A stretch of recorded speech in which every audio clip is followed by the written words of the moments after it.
Good morning, শুভ সকাল। চলে এলাম নতুন দিনে নতুন আর একটা ভিডিও নিয়ে। এই দেখো বন্ধুরা, সব এই যে ঠাকুরকে পুজো দেওয়া হয়ে গেছে, ঠাকুরের পুজো দেওয়া হয়ে গেছে। ভালোই ফুল টুল পাচ্ছি, সুন্দর করে পুজো দিতে পারছি। ওই দেখো কত জবা ফুল ফুটেছে আজকে, দেখতে পাচ্ছ কি সুন্দর সাজিয়েছি ঠাকুরকে। এই দেখো গোপুসোনারা, এই যে গোপুসোনাদের জন্মাষ্টমী আসছে, জন্মাষ্টমী পালন করতে হবে। এই দেখো এসে গেছি নতুন দিনে নতুন আর একটা ভিডিও নিয়ে। আশা করি সবাই ভালো আছো, সুস্থ আছো। এখন বাজছে 12টা বাজে 10। গুড মর্নিং আছে, 12টা পর্যন্ত থাকে, তারপরে হয়ে যায়। ওই জন্য আজ দেরি করি, পুজো টুজো করে ঠাকুরের থালা ধুয়ে দেখে গুরুদেবকেও ফুল দিয়েছি। গুরুদেবকে সবাইকে ফুল দেওয়া গেছে, দেখবে গুরুদেবকে ফুল দেওয়া হয়ে গেছে। যে ওখানে সব ফুল ফুল দেওয়া গেছে, গোমাতাকে ফুল দেওয়া হয়ে গেছে, সব ফুল দেওয়া গেছে, দেখবে তারা। এই শ্বশুর শাশুড়িকে ফুল দেওয়া হয়ে গেছে, সব ফুল ফুল দেওয়া হয়ে গেছে। ঠাকুরের বাসন মাজা হয়ে গেছে, কাজ কম। দেখো দেখিনি, হে দেখো ঠাকুরের বাসন মাজা হয়ে গেছে, সব কাজ মোটামুটি হয়ে গেছে। 12টার মধ্যে ভাত চাপিয়ে দিয়েছি, আর কচুর তরকারি হবে। কচু, মূলো, বেগুন, আলু কাটা হয়নি। বসে পড়ি একটু, দাঁড়াও। বাপরে বাপরে কী গরম করছে, ফ্যানটা চালালে তো ফোনে ঘ্যার ঘ্যার ঘ্যার ঘ্যার করে শব্দ হবে, ওই জন্য ফ্যানটা চালাইনি। দেখছো ঘেমে কীরকম যাচ্ছি, প্রচুর গরম। কালকে বিজুর গেছিলাম, ভালোই হলো মাতৃ সম্মেলন, ওখানে অনেক মায়েরা ছিল। যত মা ভালো তত ভালো হবে। তাও চলে এসেছি 7টার মধ্যে বাড়ি চলে এসেছি, সন্ধ্যে 7টার মধ্যে, 7টা বাজে তখন বাড়ি ঢুকে পড়েছি। আজকে পাড়াতেই আছে, আমাদের পাড়ার পাশের পাড়াতে আছে। আর তো হয়ে গেল দেখতে দেখতে, আর বোধহয় 8টা শুনতে 3টে দিন থাকবে। আজকে হয়ে গেল 3টে দিন থাকছে, তারপরে আবার শুধু তোমরা আর আমি। মায়েদেরকে তো রোজ দেখাতে পারবো না, হয়ে যাবে। ভাদ্র পরিক্রমা শুধু দাদাদের নিয়ে হয়, দাদারা করবে, দাদারা যা করে করবে। চলো এবার রান্নাবান্নাটা করে নিই, আর বিকেলবেলা বেরোতে হবে 4:30টার সময়। কত কাজ, গোপালের একটা জামা কিনতে পারলে ভালো হয়, দেখি কবে যেতে পারি। একটা কেনা আছে, ওটা নন্দ উৎসবে ইচ্ছা আছে পড়ানো। আর একটা বেশ ভালো পাড়ায়, সেরকম ভালো দোকানও নেই, এমন একটা জায়গা বর্ধমানে। ওখানে কি সুন্দর ঝুলি ঝুলি বিক্রি করে, দেখে মানুষের কেনা যায়। যে একবার গেলাম, এই তো এই সময় রান্নাটা দরকার হলে করে নিই, কিংবা এই যে এসে রান্না করলে অসুবিধা নেই, 12টা বাজেনি, ভাত চাপিয়ে ফেলেছি, সমস্ত কাজ হয়ে গেছে, দুধ জাল হয়ে গেছে, এসেও করা যায়। কিন্তু জামা তো নেই। এখন একটা দোকানে আছে, সে বার করেছে নাকি ঠিক নেই, মানুষ বার করে ঝুলিয়ে রাখবে, তবে তো মানুষ দেখে কিনবে। দশকর্মার দোকান এই দিকে একটা দোকান হয়েছে, পাওয়া যাবে নাকি কে জানে। ইয়ের সময়, জন্মাষ্টমীর সময় একদিন গিয়ে দেখলে হয়। শনিবার দিন তো, শুক্র দেখি কবে দেখতে পারি, একদিন যাব, জলখাওয়ার বেলাতেই যাব। আজকে কী বার? আজকে হচ্ছে গিয়ে মঙ্গলবার, না আজকে কী বার? বুধবার। কালকে যদি পারি কালকেই যাব।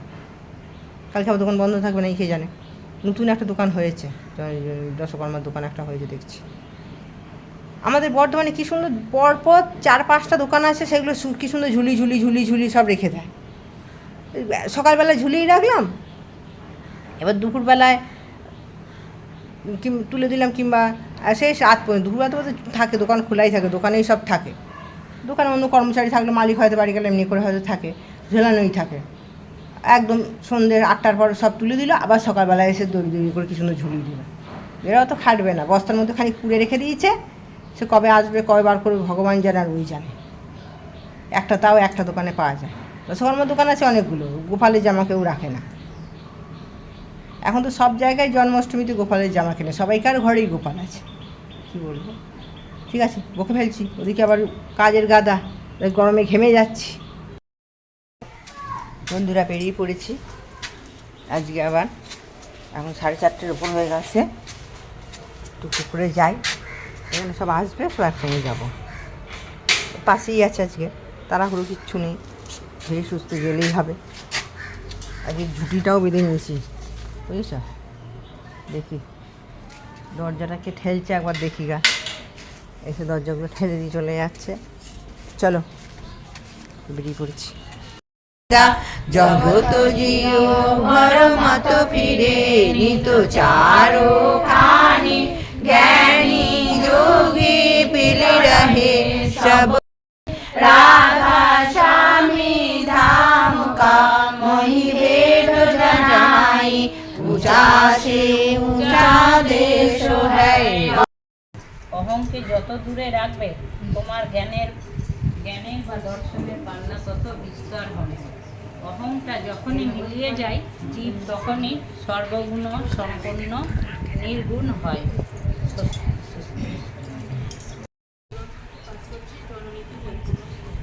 নারী হইতে জন্মে ও বৃদ্ধি পায়, তাই নারী জননী।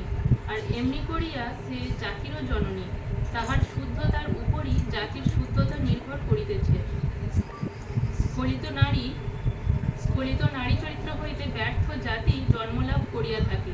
বুঝিও নারীর শুদ্ধতার প্রয়োজনীয়তা কি। বাণী সংখ্যা 62। প্রণাম তোমায়, তোমারি চরণে সবে প্রণতি জানাই, তোমারি চরণে সবে প্রণতি জানাই। প্রণাম তোমায় প্রভু, প্রণাম তোমায়, শাশ্বত চির তুমি বিশ্বধারায়। প্রণাম তোমায় প্রভু, প্রণাম তোমায়। জগতের সার তুমি বিশ্বের প্রাণ, লীলা তব অপরূপ গো ভগবান। জগতের সার তুমি বিশ্বের প্রাণ। অধরের পথে তুমি আলোক নমো নমো নমো নমো নমো। প্রিয়তম নমো নমো নমো নমো নমো। জীবনের প্রতিকূলে তুমি অনুকূল, সকল ভুলের মাঝে চির নির্ভুল। জীবনের প্রতিকূলে তুমি অনুকূল, সকল ভুলের মাঝে চির নির্ভুল। বড় মা নিররাশি রাজবিলাসী কালে করে না, অমাতিথি সুপ্রভাতে ওগো বড় মা। নিররাশি রাজ বিনাশী আল্লে পূর্ণিমা, অমাতিথি সুপ্রভাতে ওগো বড় মা। তোমার চরণ পরশে নিভিলে তোমার উঠল গে। তোমার চরণ পরশ পেয়ে লেগেছে। তবে যখন মানে খাওয়ার টাইম হলো তখন শেষ মানে মাতৃ সম্মেলনটা শেষ হলো, সেই সময় সবাই মনে করেছিল কেউ আসবে না, মানে লোকজন আসবে না, কিন্তু তারপরে বড় মা কিন্তু সবাইকে আনিয়েছে এবং যা প্রসাদ হয়েছিল সেই প্রসাদ ভালোভাবে সুস্থভাবে সবাই পেয়েছে। কেউ মানে ফিরে যেতে হয়নি মায়ের প্রসাদ। এই হচ্ছে আমাদের মায়ের মহিমা। সবাই মানে ভেবেছিল যে প্রসাদ থেকে যাবে, এছাবে অনেকজনাই বলেছিল যে আমি দাঁড়া সময় হোক মা ঠিক পাঠাবেন। তারা সবাই ভালোভাবে খুবই আনন্দ করেছি আমরা। আবার সেই দিনেই বিকেলবেলা আমরা গুপ্তিপুর মাতৃ সম্মেলন করতে গেছি, সেখানে বিরাট মাতৃ সম্মেলন। আবার মাতৃ সম্মেলন করে আবার আমরা সৎসঙ্গও করেছি, দিয়ে সৎসঙ্গ করে এসেছি প্রায় 10টার কাছে বাড়িতে। সেখানেও খুব আনন্দ, মানে সেখানে অতীব আনন্দ, মানে দুটো ডবল মানে প্রমোশন এরা মানে পাবো জানতাম না। মাতৃ সম্মেলনের মারা 3টে জায়গা থেকে মা এসেছিল, দিয়ে খুবই জমকালো মাতৃ সম্মেলন হলো। আবার তার থেকেও জমকালো হচ্ছে সৎসঙ্গ হলো, মানে খুবই ভালো লেগেছিল। আবার যখন ওই মাগুলো যাচ্ছিল তখন সব আমাদের বাড়ির সামনে দিয়ে, তখন প্রায় 11টার কাছে সব গান করতে করতে যাচ্ছে, ওরা এত আনন্দ পেয়েছে, ওরা প্রথম এলো। আর কি বলবো, ডিপি ওয়ার্কের কাজ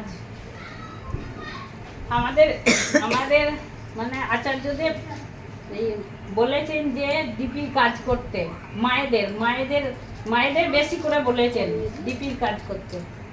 তা আমরা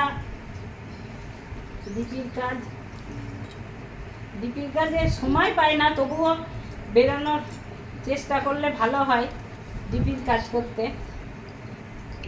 আমরা যেন সবাই এরপরে মাতৃ সম্মেলন শেষ হলে যেন একটু সবাই মিলে বেরোতে পারি ডিপির কাজে, এইটাই মানে আর কি বলবো, এই বলে জয়গুরু। নিবেদন শ্রী শ্রী বড় মায়ের প্রশংসায় পঞ্চমুখ চতুর্দিকে ছড়িয়ে পড়ল। ত্রিনয়নী স্বামী রামগোপাল বাবুকে প্রেরণা দিয়ে প্রস্তাব পাঠালেন শিবচন্দ্র চক্রবর্তীর বাড়ি। শিবচন্দ্রবাবু তাকে অভ্যর্থনা করলেন এবং বিয়ের প্রস্তাবে রাজি হলেন। বলেন, ছেলে তাদের একা নয়, গ্রামবাসীর প্রাণ, অন্তরের ধন, নয়নের মণি, সবাই মেয়ে দেখতে যাবে। শুরু হলো মেয়ে দেখার পর্ব। 1 মাস ধরে শ্রী শ্রী কৃষ্ণ সুন্দরী ও মনোমোহিনী দেবী মেয়েকে হাঁটিয়ে কোলে বসিয়ে পছন্দ করলেন। শিবচন্দ্রবাবু 2 পুত্রকে নিয়ে গিয়ে দেখিয়ে পছন্দ করলেন। দেখলেন পদযুগল যে লক্ষ্মীর পদচিহ্ন, সুলক্ষণা, নিষ্ঠামতী ও গুণবতী, অতি সুন্দর দেখতে। বিয়ের দিন ঠিক হলো 1313 সালের 28শে শ্রাবণ সোমবার, রাত 12টার পর লগ্ন। মহা ধুমধাম সহকারে বিয়ে হলো, যেন হরগৌরীর মিলন। চারিদিকে শঙ্খধ্বনি ও উলুধ্বনিতে মুখরিত হয়ে উঠল বিবাহ বাসর। মনে হচ্ছে দেবসভায় মর্তে লক্ষ্মীনারায়ণের যুগল মিলন হচ্ছে। খুব করে ভুরিভোজের মধ্যে বিবাহ সম্পন্ন হলো। মেয়ে শ্বশুরবাড়ি যাবার সময় মাতা ত্রিনয়নী দেবী বললেন, লাজ লজ্জা রেখে চলবে, লজ্জা মেয়েদের ভূষণ, কেউ যেন মন্দ না বলে, সহ্য ধৈর্য করে চলবে। কেউ বেশি কথা বা অন্যায় করলে নীরবে সহ্য করবে, বোবার শত্রু নেই। দিদিমা বললেন, জানি না, পারি না, নাই ঘরে, এই দিনের কাছে দেবতা হারে। কোনো জিনিস নাই বলতে নেই, নাই বলতে বলতে নাই হয়ে যায়।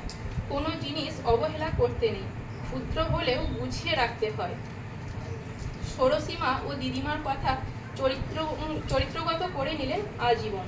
পাবনা জেলার হেমায়েতপুরে চক্রবর্তী বাড়ির বড় বউ হয়ে এলেন ষোড়শী। পল্লীগ্রাম গৃহস্থ বাড়ির বিরাট সংসার। শ্বশুর শাশুড়ি, দেবর ননদ, আত্মীয় কুটুম্ব, গরু বাছুর ইত্যাদি নিয়ে জমজমাট সংসার। অত বড় সংসারে এসে নির্ভয়ে সবার মনোরঞ্জন করে চলে ষোড়শী। সারাক্ষণ তার হাতের বিরাম নেই। শাশুড়ির পেছনে পেছনে ঘুরে তার হাত থেকে কাজ নিয়ে নিজে হাতে করতে থাকে। গ্রাম প্রতিবেশীরা দলে দলে নতুন বউ দেখতে আসে, দেখে অবাক হয়, বলেন, এ যে লক্ষ্মী বউ, কোনোদিন কোনো কাজ জানি না, পারবো না বলতেন না, সব ঘাড় নেড়ে স্বীকার করতেন। একদিন পায়েস ঘন হচ্ছে না দেখে ফ্যান গড়িয়ে দিতে শাশুড়ি আবার শিখিয়ে দিল। আবার একদিন সুজি রান্না করতে গিয়ে পুড়িয়ে ফেলায় বাড়িতে যেন দক্ষ কাণ্ড ঘটে। শ্বশুর খেতে বসে শুনে গিন্নিকে খুব বকাবকি করেন।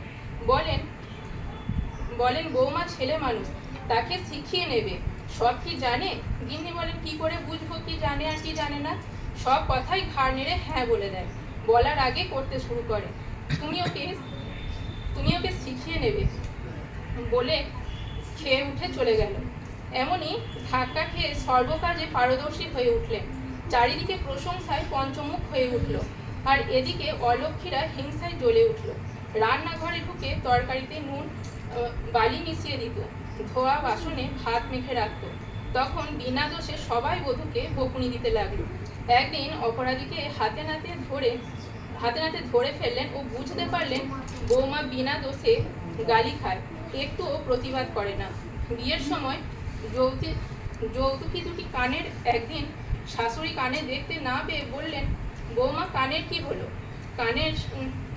কানের সোনা হারানো ভালো না। বৌমা চুপ করে রইলেন। কর্তা মা গর্জে উঠলেন, গরিব বাবা সেখানে পাচার করেছে দেখো।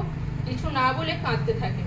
3 দিন পর বৌমা জল আনতে গেলে এমন সময় এক মা কাগজে মোড়া কানের দুটি দিতে এসে দেখে বৌমা ঘরে নেই, বারান্দায় বসে আছেন শাশুড়ি মাতা। তার পায়ের কাছে কানের দুটি রেখে কেঁদে ফেললেন। বললেন, সেদিন বাবা ঠাকুর ও মা ঠাকুরনি এই কানের দুটি আমাকে না দিলে আমার ছেলেটি রোগে মারা যেত। আমি বাধা দিয়ে রোগ সারিয়ে তুলেছি। কর্তা মাছ ধরে বিক্রি করে ছাড়িয়ে এনে কানের দুটি পাঠালেন। চোখের জল মুছতে মুছতে চলে গেলেন। শাশুড়ি অবাক হয়ে যায়, এমনই লক্ষ্মী বউ ঘরে এনেছি, আনন্দে মনটা ভরে গেল। জগৎজননী শ্রী শ্রী বড় মা এভাবেই হয়ে উঠলেন সকলের লক্ষ্মী মা। জয় নয়নেরই জলে ভাষায় কেন তারে